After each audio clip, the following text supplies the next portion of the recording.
어느덧 올 한 해 이렇게 마지막 금요 치유 예배를 드리고 있습니다.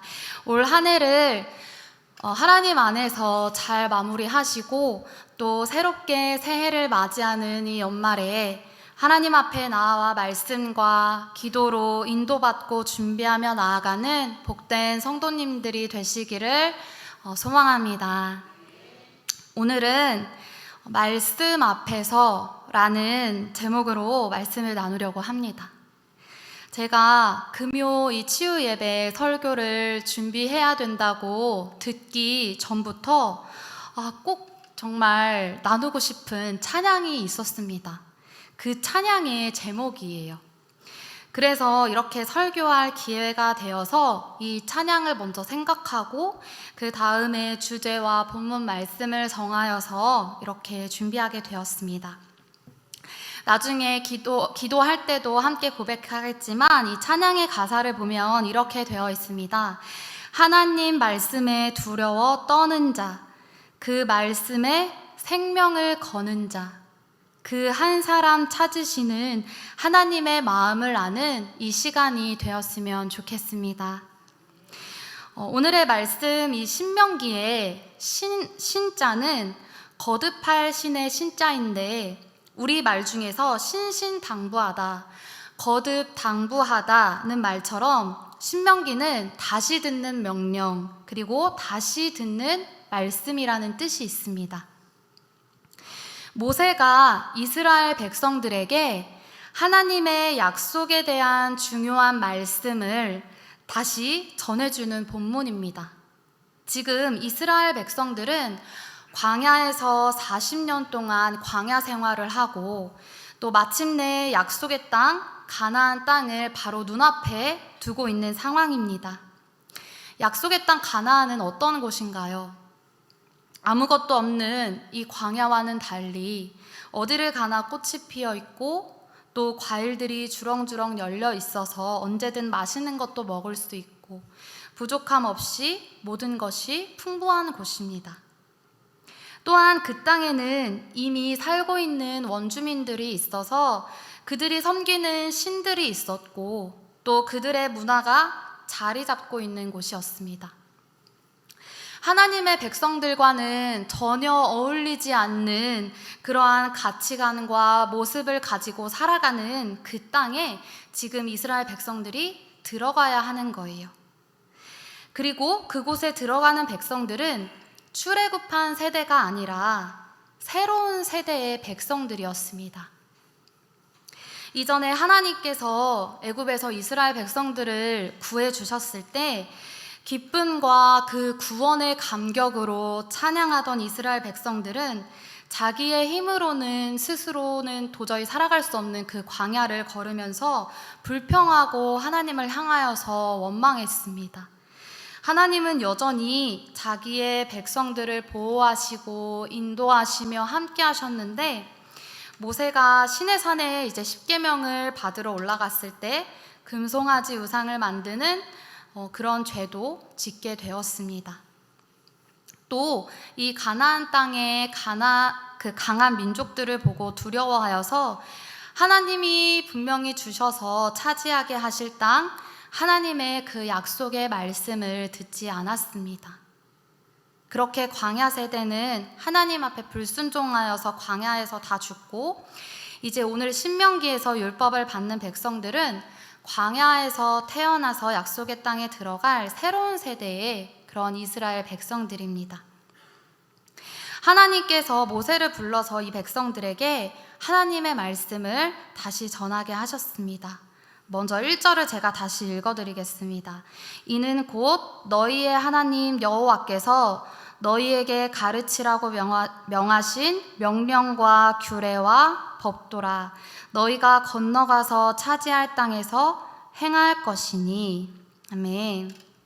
이제 이스라엘 백성들의 그 삶의 터전은 광야가 아니라 가나안 땅이 될 것입니다.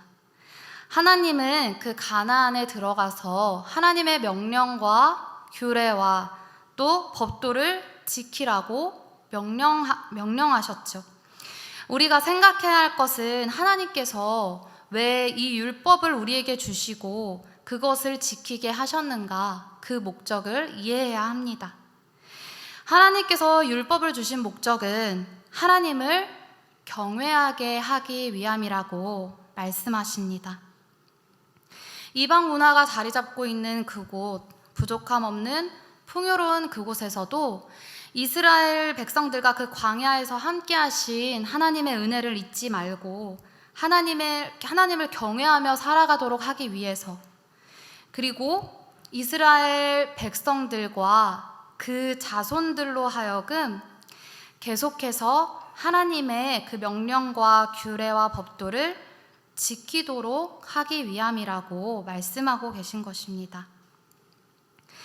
이스라엘 자손들이 그 신앙을 훈련하고 배울 수 있는 가장 좋은 것은 바로 가정이었습니다.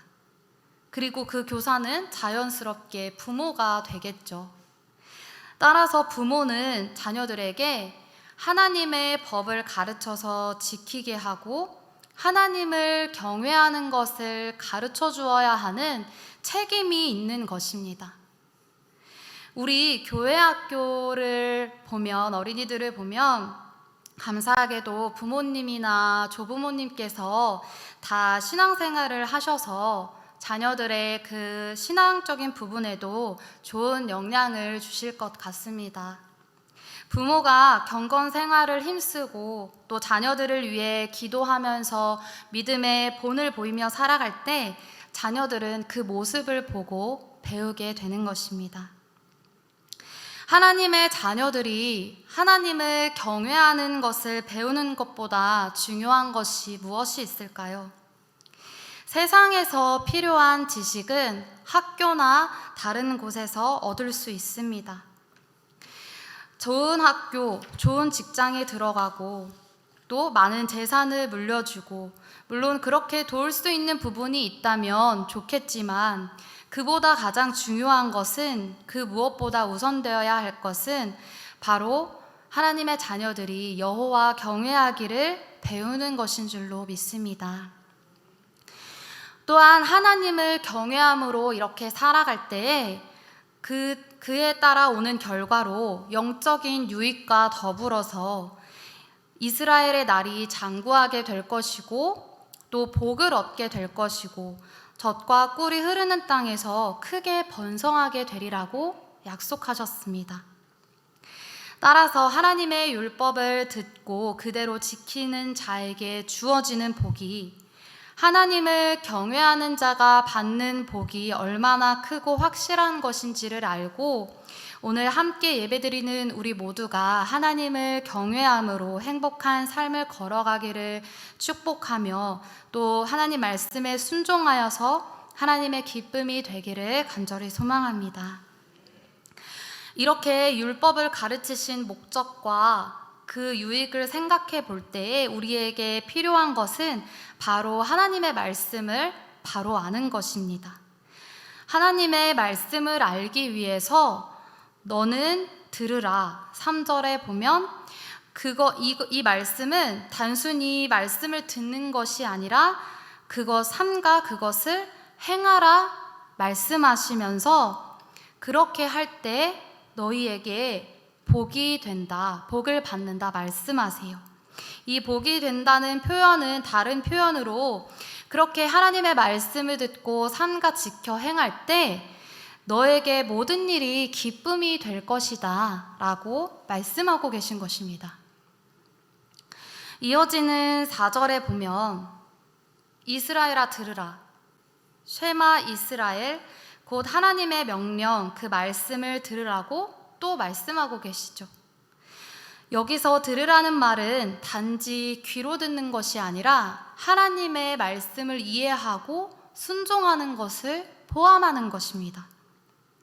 하나님의 말씀을 우리 삶의 기준으로 삼고 살아가려면 늘 하나님의 말씀을 가까이 하고 또 들은 말씀을 정말 듣고 흘려보내는 것이 아니라 우리의 마음 가운데 깊이 새기고 그 말씀이 우리 안에 충만하게 있을 때에 성령님께서 역사하여 주시는 것입니다. 우리 안에 말씀이 살아있어서 우리가 어떤 상황과 형편에 있든지 하나님의 말씀으로 우리가 하나님의 뜻을 알 수 있고 또 우리가 어떻게 행해야 할지를 인도받을 수 있는 것입니다. 그리고 이어지는 말씀에 보면 4절이죠. 우리 하나님 여호와는 오직 유일한 여호와이시니 라고, 왜 우리가 믿는 하나님은 오직 유일한 여호와이심을 먼저 고백하게 하셨을까요? 서두에 나누었다시피 가나안에 들어가면 그들이 섬기던 그 각 족속에 신들이 있었습니다.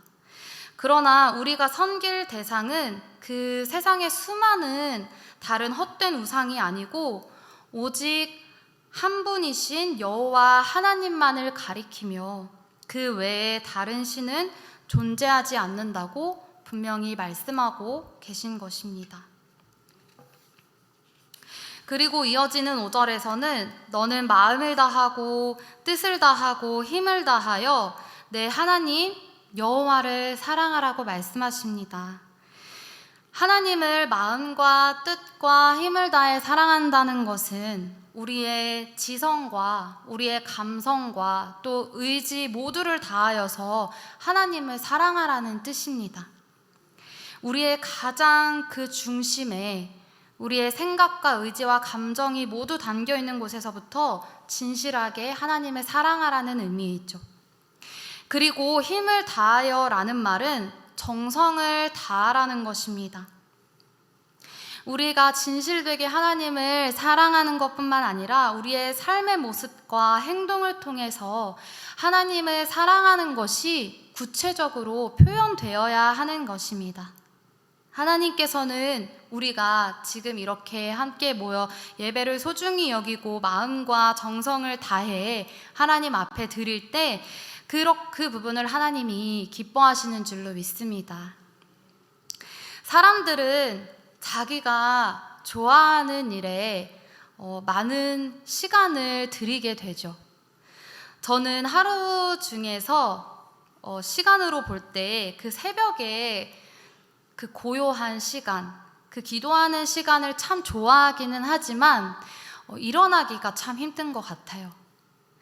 그런데 보면 새벽에 일어나 그 미라클 모닝을 실천하는 사람들이 있습니다. 그 사람들은 그 부지런히 이제 일하러 가기 전에 새벽에 일어나서 자기를 위해 자기 개발을 하고 또 운동을 하기도 하고 그렇게 자기 자신을 위한 일들을 그렇게 해요. 세상의 사람들도 그렇게 자기를 위한 일을 열심히 하면서 살아가는데 새벽에 일어나 우리 영혼을 위해 하나님의 말씀을 읽고 묵상하며 기도로 하루를 여는 일, 꼭 새벽이 아니더라도 여러분은 하나님을 사랑하는 일에 얼마나 많은 시간을 보내고 계신가요? 내가 어디에 많은 시간을 보내고 있는지 한번 돌아보고 점검해 보면 좋을 것 같습니다.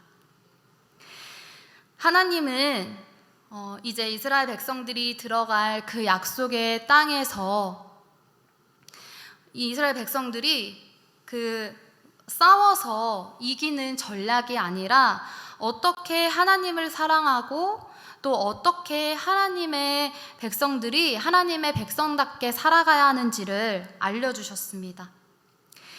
이스라엘 백성들에게 기준이 될 수 있는 말씀을 먼저 준비하게 하셨고 이스라엘 백성들이 가나안 땅에 들어가서도 그 말씀을 붙들고 승리하며 살아갈 수 있도록 준비하셨습니다.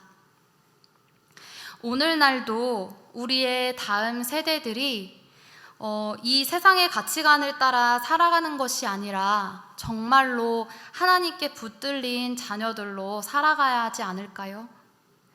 그러므로 우리의 모든 삶의 자리에 가정과 자녀들에게 또 우리가 가지고 있는 그 모든 어려움과 문제들 가운데에 하나님의 말씀이 들려지기를 간절히 소망합니다. 하나님의 말씀이 들리고 그 말씀을 지켜 행하는 사람이 정말로 복된 사람인 줄로 믿습니다. 마지막으로 이 믿음의 세대가 계속해서 이어지길 바라시는 하나님께서는 이 말씀을 우리 마음 가운데 새기고 또 자녀들에게 부지런히 가르치라고 명령하십니다. 6절부터 9절까지를 제가 다시 한번 읽어드릴게요. 오늘 내가 내게 명하는 이 말씀을 너는 마음에 새기고 내 자녀에게 부지런히 가르치며 집에 앉았을 때에든지 길을 갈 때에든지 누워있을 때에든지 일어날 때에든지 이 말씀을 강론할 것이며 너는 또 그것을 내 손목에 메어 기호를 삼으며 내 미간에 붙여 표로 삼고 또 내 집 문설주와 바깥문에 기록할지니라. 아멘. 이 모든 일은 가정에서부터 이루어집니다. 이를 위해서 부모나 교사가 먼저 마음과 뜻과 힘을 다해 하나님을 사랑하는 그 신앙의 본을 보여야 할 것입니다. 그래야 자녀들의 마음에 하나님의 말씀을 새길 수 있기 때문입니다. 여기에 보면 부모가 내 자녀에게 부지런히 가르치라는 말씀이 있습니다. 이 부지런히 가르치다 라는 말은 날카롭게 하다, 말씀이 의미하는 바를 예리하게 파악하여 가르치다, 마음에 새기게 하다라는 뜻을 가지고 있습니다. 즉, 자녀들의 마음속에 하나님의 말씀이 새겨질 정도로, 그래서 어떤 상황을 만나더라도 흔들리지 않게 믿음 안에 견고히 설 수 있도록 가르치라는 말입니다. 무엇으로 가르치느냐면 바로 하나님의 말씀으로 가르치라는 것입니다.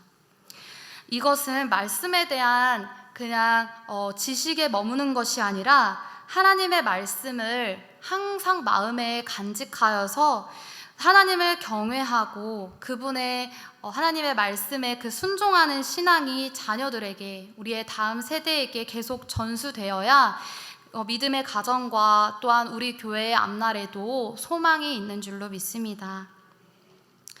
교회의 주일 예배와 또 모든 교육과 훈련 가운데, 그리고 강단에서 선포되어지는 하나님의 말씀을 잘 듣고 그 말씀이 정말 우리의 심령 가운데 깊이 뿌리 내리고 그 믿음이 말씀 안에서 잘 자라가도록 해야 할 것입니다. 매일 우리가 밥을 먹어야 건강해지듯이 또한 우리 매일의 삶 속에서 가정에서 내년에는 짧은 시간이라도 같이 가족들이 말씀을 읽는 그런 시간을 가지면 또 좋겠습니다. 이제 곧 요단을 건너서 이 이스라엘 백성들이 건너가서 살 땅에는 수많은 유혹과 우상 문화가 있는 땅이라고 말씀을 드렸습니다. 우리의 자녀들이 세상에서 이 모든 문화 가운데 살아가면서 세상에 주는 지식과 또 이런 것들은 많은 삶을 통해서 배우고 공부를 하는데, 정말로 생명의 근원 되시는 여호와 하나님을 알고 말씀을 배우는 데는 얼마나 힘쓰고 있는지 돌아보게 됩니다. 그러므로 잠언 말씀에도 보면 3장 3절에 이렇게 말씀하시죠. 인자와 진리로 내게서 떠나지 않게 하고 그것을 내 목에 매며 내 마음판에 새기라. 아멘. 하나님은 하나님의 자녀들, 하나님의 백성들을 사랑하시지만 그곳에서 이스라엘 백성들이 우상을 섬기고 하나님을 잊어버린다면 하나님은 진노하시고 그들을 심판하실 수밖에 없기 때문에 하나님의 백성들이 하나님을 잊어버리지 않고 그 계명을 지켜 복된 하나님의 백성으로 살아가기를 계속해서 말씀하고 계십니다.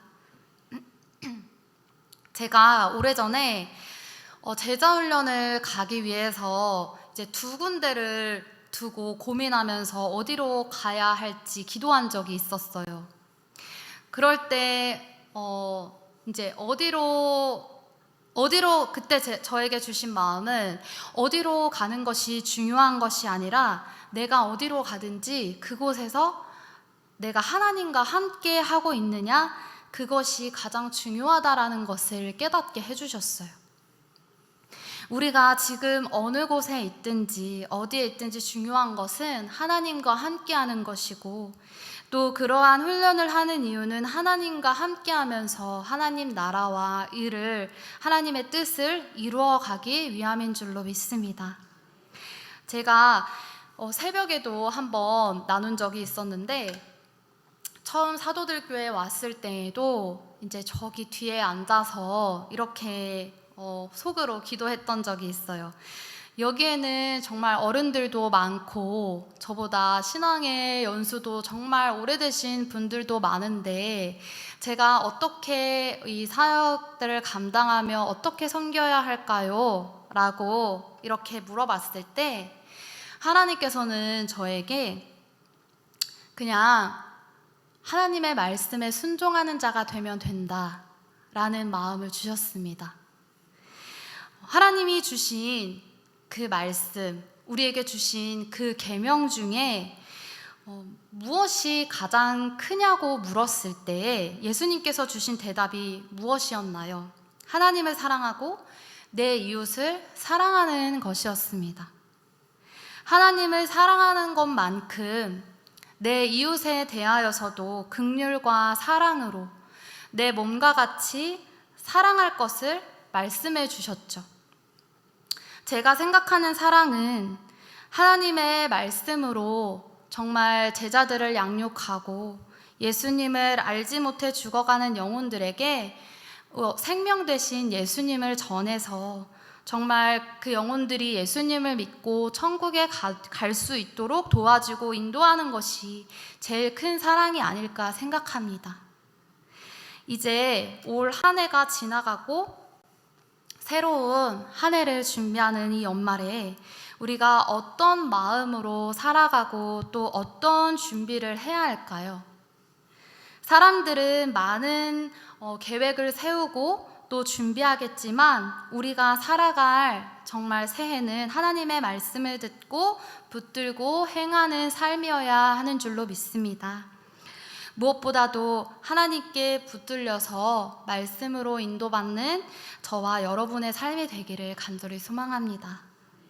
개인과 가정과 삶의 자리뿐만 아니라 우리 교회와 사역 가운데 하나님의 약속 안에서 그 말씀이 성취되는 삶이 되기를 바랍니다. 하나님께서 함께 하시면 반드시 우리가 승리할 줄로 믿습니다. 그 믿음으로 살아가서 하나님께서 우리와 함께 하시고 또 우리의 삶 가운데 일하시는 그 복된 삶을 만들어가는 사도들 교회가 되기를 간절히 소망합니다.